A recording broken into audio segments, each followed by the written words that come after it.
أعوذ بالله من الشيطان الرجيم. بسم الله الرحمن الرحيم. النبي أولى بالمؤمنين من أنفسهم وأزواجه أمهاتهم صدق الله العظيم. আমি আপনাদের সামনে সূরা আহজাবের ৬ নম্বর আয়াতের অংশবিশেষ তেলাওয়াত করেছি। আমরা এ সম্পর্কে কিছু গুরুত্বপূর্ণ তথ্য জানব ইনশাআল্লাহ। ওমা তাওফিকে ইল্লা বিল্লাহ। এখানে আল্লাহ সুবহানাহু ওয়া তাআলা বলতেছেন আন-নাবিয়্যু আউলা বিল মুমিনিনা, নবী মুমিনদের কাছে তাদের পরস্পর হইতে মিন আনফুসিহিম অধিকতর ঘনিষ্ঠ ওয়া এবং আজওয়াজুহু জাউজুন আজওয়াজুন মানে স্ত্রীগণ, আজওয়াজুহু উম্মাহাতুহুম মুমিনদের মা, অর্থাৎ রাসূলুল্লাহ সাল্লাল্লাহু আলাইহি ওয়াসাল্লামের স্ত্রীগণ হলো মুমিনদের মা। আমরা এখন কিছু ব্যক্তিকে দেখতে পাই যারা বলে আমরা কোরআন থেকে সরাসরি তথ্য নিব, কোরআন থেকে যা বলা হয়েছে তা আমরা মানব।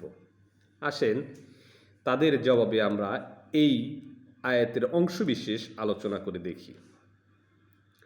আন-নাবিয়্যু মানে নবীকে বলা হচ্ছে যে মুমিনদের কাছে তারা পরস্পর হতে ঘনিষ্ঠতর, আর আজওয়াজুহু জাউজুন মানে স্ত্রী, তার বহু বচন আসছে আজওয়াজুহু, তার স্ত্রীগণ কি উম্মাহাতুহুম তাদের নিকট হচ্ছে মা, তার মা। এখন উম্মুন মানে মা, ঠিক সেম শব্দটা এসেছে উম্মাহাতুন মানে আপনার বহু বচন হিসেবে এটা ব্যবহার হয়েছে। তাহলে এই যে মা, মা বলতে কি আমরা সাধারণত মা বলতে কি সবার মা বোঝাই, মানে মুসলিম পুরুষ এবং মুসলিম নারীর জন্য না। আয়েশা রাদিয়াল্লাহু আনহার একটা হাদিস থেকে আমরা জানতে পারি যে এক মহিলা এসে বলেছিল যে আমার মা, তখন আয়েশা রাদিয়াল্লাহু আনহা বলেছিলেন যে না, আমরা নারীদের মা নই, আমরা পুরুষ মুমিনদের মা। যদি হয়তো এই আয়াতে ব্যবহার করতে হলো মুমিনিনা ওয়াল মুমিনাতি, পুরুষ নারী, পুরুষ মুমিন এবং মহিলা মুমিনদের মা। এখানে মুমিনিনা শুধু পুরুষদের কথা বলা হয়েছে, এটা দ্বারা প্রমাণিত পুরুষদের মা। আচ্ছা, এই উম্মুন শব্দ যদি আমরা আক্ষরিকভাবে তুলি, উম্মুন মানে মা, তার মধ্যে নবীর স্ত্রীগণ কি আমাদের মায়ের মতো বা সাহাবীদের মায়ের মতো গোপনে কথা বলতে পারবে, তাদের সাথে দেখা করতে পারবে, এরকম কি? কারণ মার সাথে তো গোপনে কথা বলা যায়, দেখা করা যায়, তাদের সাথে দেখা করা যাবে কি? না, যাবে না। তাহলে শুধুমাত্র শব্দের অর্থ তুললেই পুরো বিষয়বস্তু ক্লিয়ার হবে না, বুঝতে পারবে না। তাহলে এটা কেন বলা হইল? কোরআনের এই আয়াতে বলা হয়েছে যে শুধুমাত্র পুরুষ মুমিনদের মা, অর্থাৎ তারা রাসূলুল্লাহ সাল্লাল্লাহু আলাইহি ওয়াসাল্লামের ইন্তেকালের পরে এই রাসূলুল্লাহ সাল্লাল্লাহু আলাইহি ওয়াসাল্লাম স্ত্রীগণকে কেউ বিবাহ করতে পারবে না, এই জন্যে বলা হয়েছে মা, মাকে কেউ বিবাহ করতে পারে না। কিন্তু এটা শাব্দিক অর্থে, বাস্তবিক যে মা, সেই মা অর্থে ব্যবহার করা হয়নি। তাহলে আপনি তার সাথে গোপনে কথা বলতে পারতেন, দেখা করতে পারতেন, এগুলো সম্পূর্ণ কি? হারাম। আবার যদি মাই হয় তাহলে আয়েশা রাদিয়াল্লাহু আনহার বোন হচ্ছে আসমা বিনতে আবু বকর।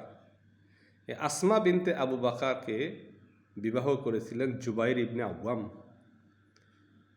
তাহলে জুবাইর ইবনে আওয়ামের যদি মা হয় আয়েশা রাদিয়াল্লাহু আনহা, তার বোন হচ্ছে খালা, খালাকে কি বিবাহ করা জায়েজ আছে? নাই।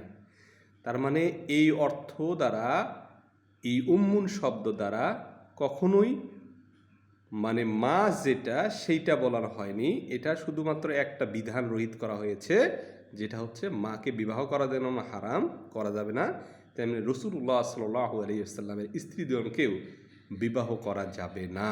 এই আয়াত দ্বারা এই জিনিসটা রহিত করা হয়েছে। সুতরাং যারা শুধু বলে যে কোরআনের আয়াত দেখে দেখেই আমরা অর্থ বুঝে যাব এবং সে অনুযায়ী আমল করব, এই জিনিসটা সঠিক নয়। কোরআনের অর্থ বুঝতে হলে অবশ্যই হাদিস লাগবে। হাদিসটাই হচ্ছে কোরআনের তাফসীর। কোরআনে যা বলা আছে সেটাই রাসূলুল্লাহ সাল্লাল্লাহু আলাইহি ওয়াসাল্লাম ব্যাখ্যা করেছেন, সেটাই হচ্ছে হাদিস। হাদিস এবং সুন্নাহ যেটা তিনি পালন করেছেন সেটা হচ্ছে সুন্নাহ। আমাদের সুন্নাহটাকেই অনুসরণ করতে হবে। আশা করি বুঝতে পেরেছেন।